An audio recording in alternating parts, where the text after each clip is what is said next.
Welcome, welcome, busy parents. Thanks for joining me for quick tips for busy parents. This is a self-care for parents workshop, so hoping you enjoy this brief video. Should be about 20 minutes, just giving you some ideas on self-care. We know that this is incredibly important. So, firstly, I just want to acknowledge the traditional custodians, the land where we're recording this, the Whadjuk Noongar people, and pay my respects to elders past and present.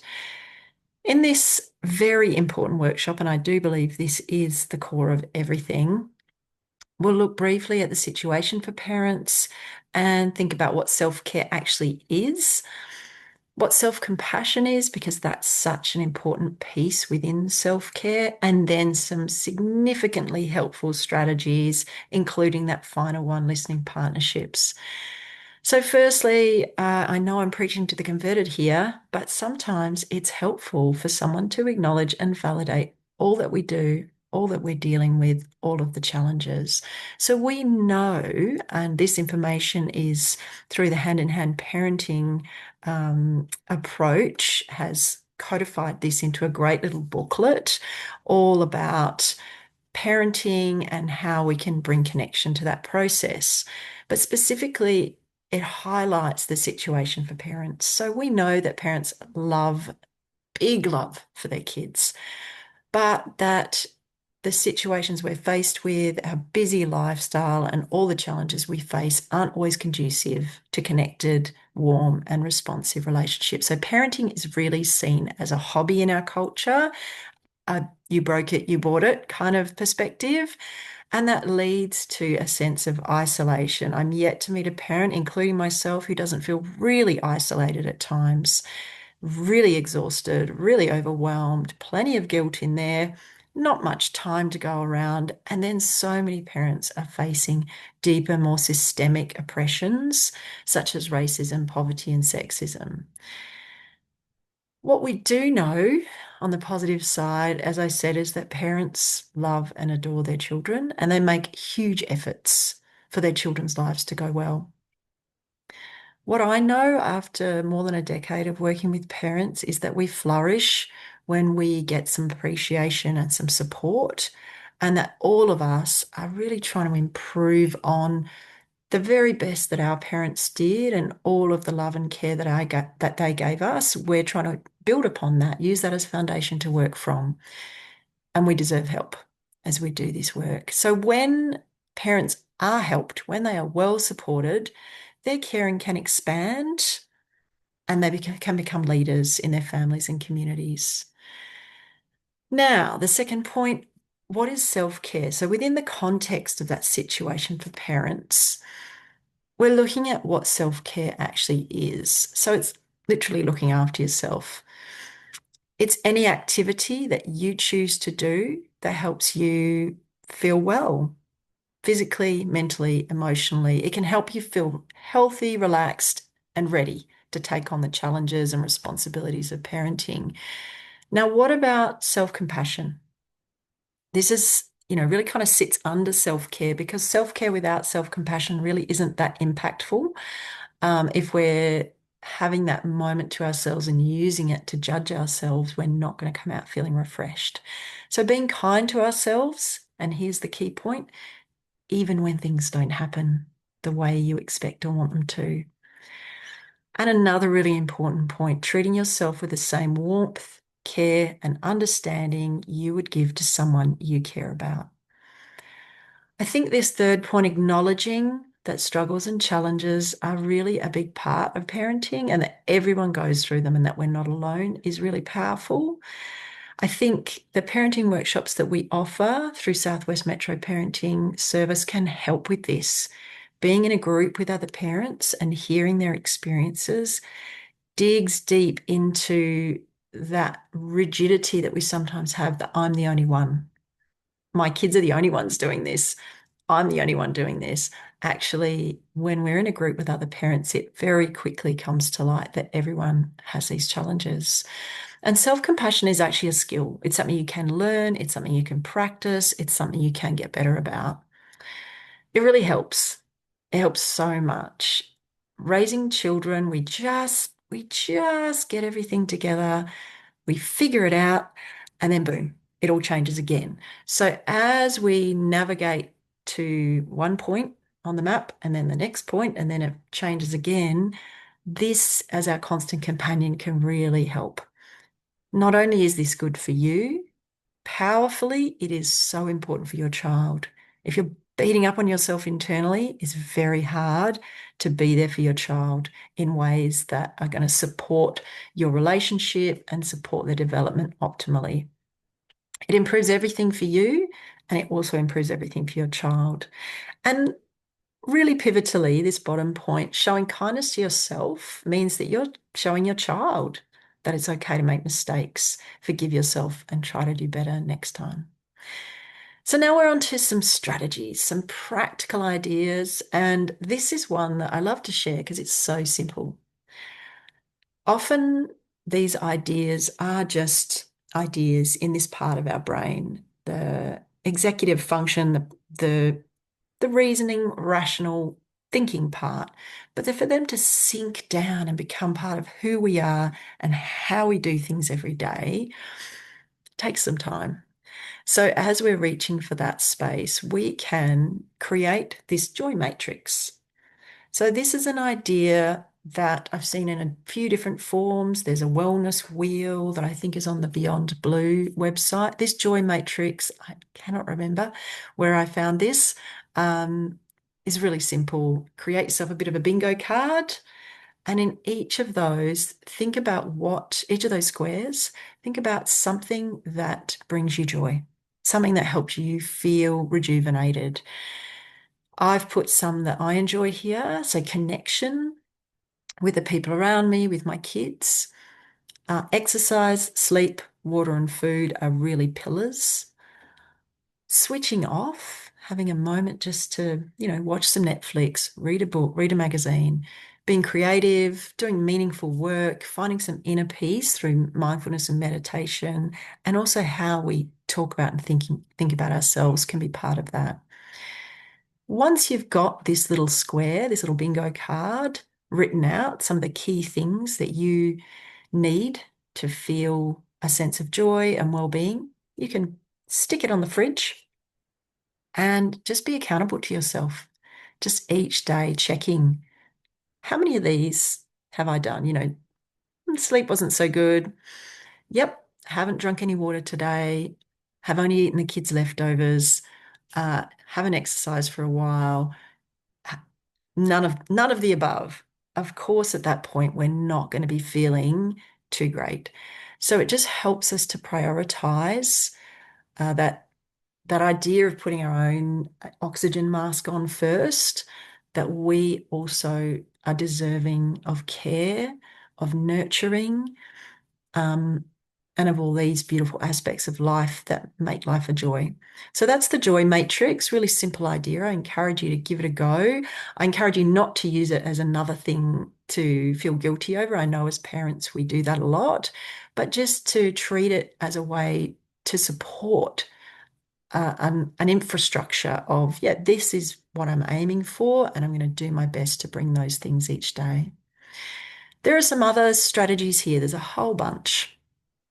Now, I want to also preface this, or actually put it in the middle, that self-care strategies can only take us so far. And when we're facing massive, huge challenges, some of those systemic ingrained oppressions that I mentioned at the start, no amount of yoga, no amount of reflective journaling is probably going to get us out of those. That's where we need to look to some extra supports by way of therapists, by way of organizations that are set up to help with housing insecurity, food insecurity, mental health, all of those things. But when we've got some of those foundations laid, these are some of the self-care ideas that we can turn to. So keeping a reflective journal can be a really great thing to do. That might also be an online, like a voice notes journal. There's lots of different great apps that you can use. A book of joy. So focusing in each day, at the end of each day or the start of each day, on what brought you joy or gratitude, what you're grateful for. Engaging with a hobby. What do you love? What do you love to do? So finding time, scheduling it into your week, because if you wait for it to happen, it generally doesn't. Um, Having those clear boundaries around work uh, requirements and the fact that if it's outside work hours, you're well within your rights to turn off your email, turn off your work phone. Again, scheduling is really powerful. Get out your diary, get out your calendar at the start of the week and schedule a time for relaxation, a time on the calendar where there's nothing. I've recently done this with Sundays where I used to schedule in all sorts of lovely things, but found myself not feeling refreshed at the start of the week. So I've actually on the calendar blocked out every Sunday for the foreseeable future and categorically not scheduling anything in. It's really helping. Scheduling time to engage with friends and family who lift you up. And that's an important piece there. Not as a should or a have to, but people who genuinely leave you feeling refreshed and rejuvenated. Practicing gratitude, so that's part of the journaling, but also throughout the day, trying to focus on things that make you feel good and grateful. Physicality is such an important key part of a self-care routine. And getting vulnerable can actually be incredibly powerful as a form of self-care, sharing how you're really feeling with a safe person. We all know nature is great for mental health, and prioritizing those close relationships. So that's a whole bunch of strategies. I would just pick one. Just pick one that you would like to focus on in the near future and see if over the next week you can keep that at the forefront of your mind. Now, in terms of self-compassion as well, in the moment, we can often be really hard on ourselves when we mess up as parents. So here's some really simple ideas that can help. So pause and notice your thoughts. And that think in capital letters is it true, helpful, inspiring, necessary, and kind? So it's a framework about thinking about your thoughts. Just check in with the reality. This is a massive job, incredibly challenging and complex. Probably you haven't received much or any training in how to do it. And also that blame, guilt, and shame actually don't help your kids. They don't help you. They don't help full stop.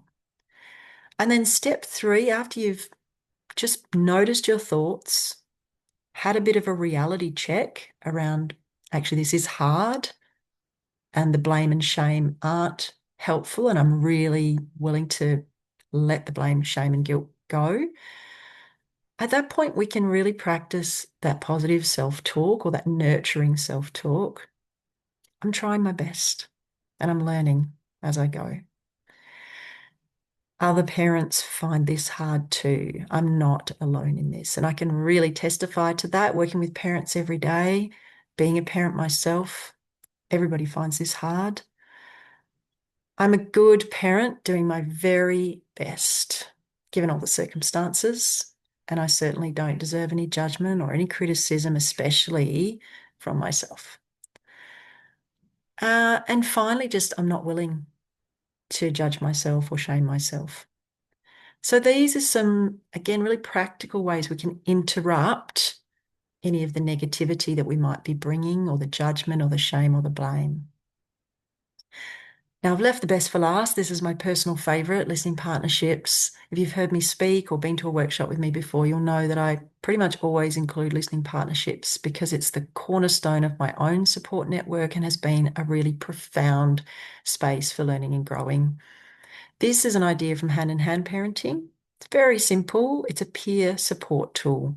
So it's where two parents meet regularly. That could be on the phone, on the screen, in person, and swap equal time. So if we've got 20 minutes, we might take 10 minutes each. If we've got an hour, 30 minutes each. If we've got 2 hours, an hour each. Amazing. So use a timer.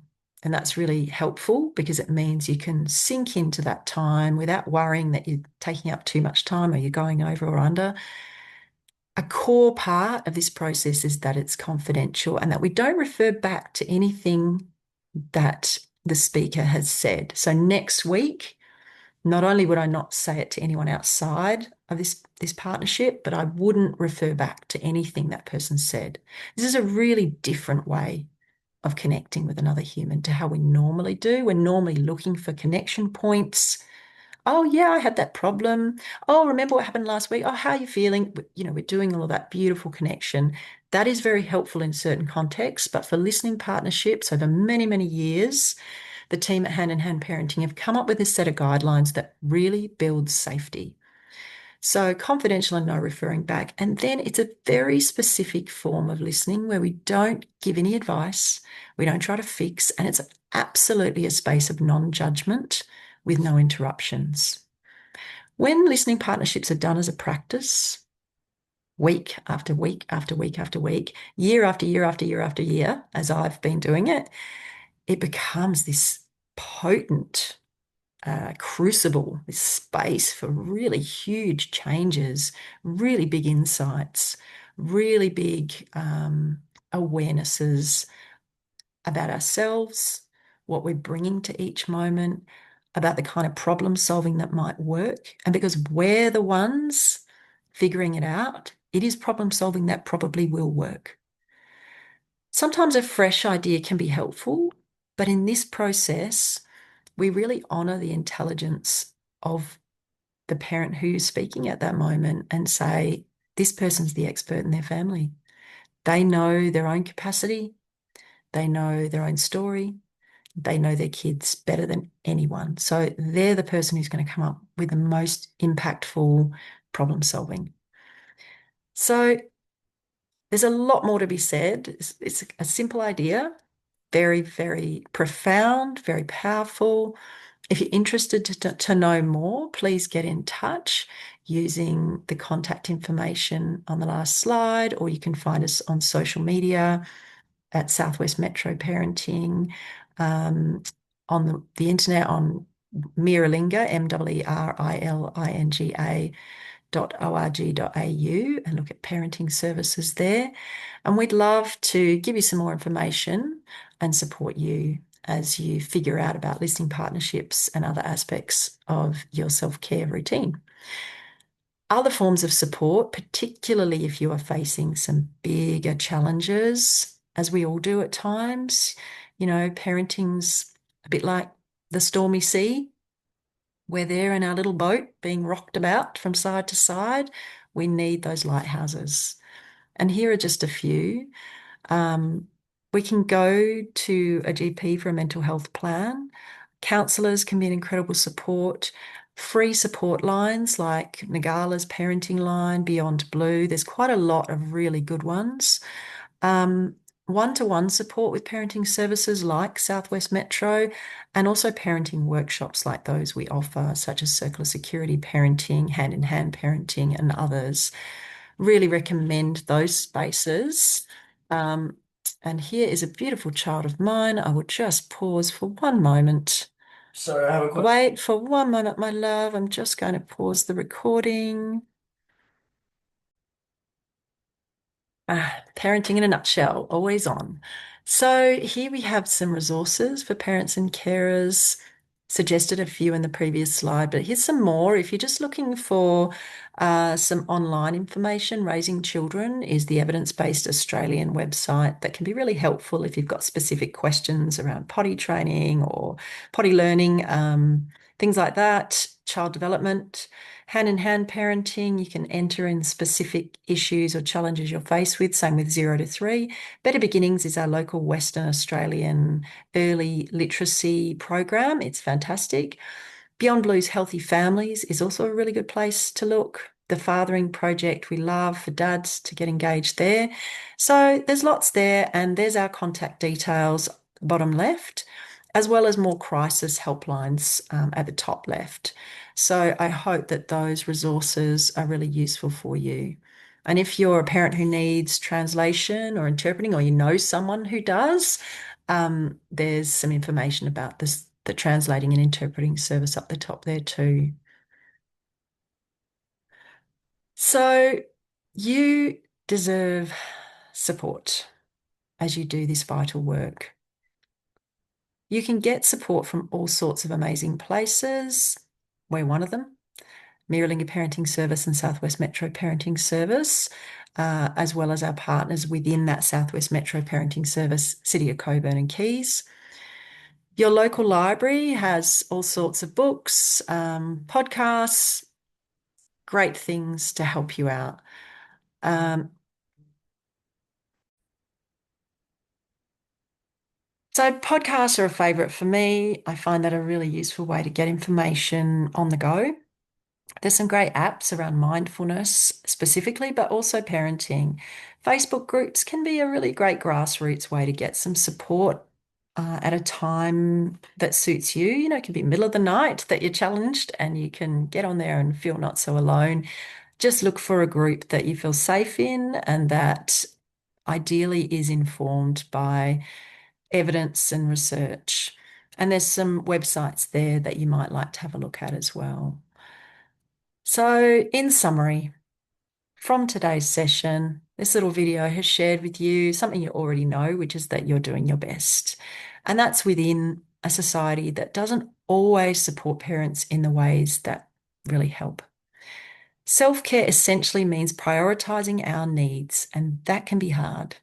So I encourage you to experiment with prioritizing your needs and seeing how that impacts on your kids. Self-compassion is a practice of kindness and ultimately is one of the biggest gifts you can give to your kids. Some simple steps to self-compassion, plus that joy matrix idea and some key self-care ideas. And finally, we went over listening partnerships. They are tailor-made to take the stress out of parenting. I'd love for you to have a think just now about your takeaway, what was helpful for you, and to fill in a poll, not the one on the screen, but the one that's in the notes at the bottom. Please do click on that. It's really helpful for us. And you can visit our website, miralinga.org.au, to find out about upcoming talks and workshops and other resources and support available. Thank you. Thank you so much for all your hard work for your family. We know that parenting is a big job. It's delightful, it's joyous, really challenging. So thank you for everything that you do.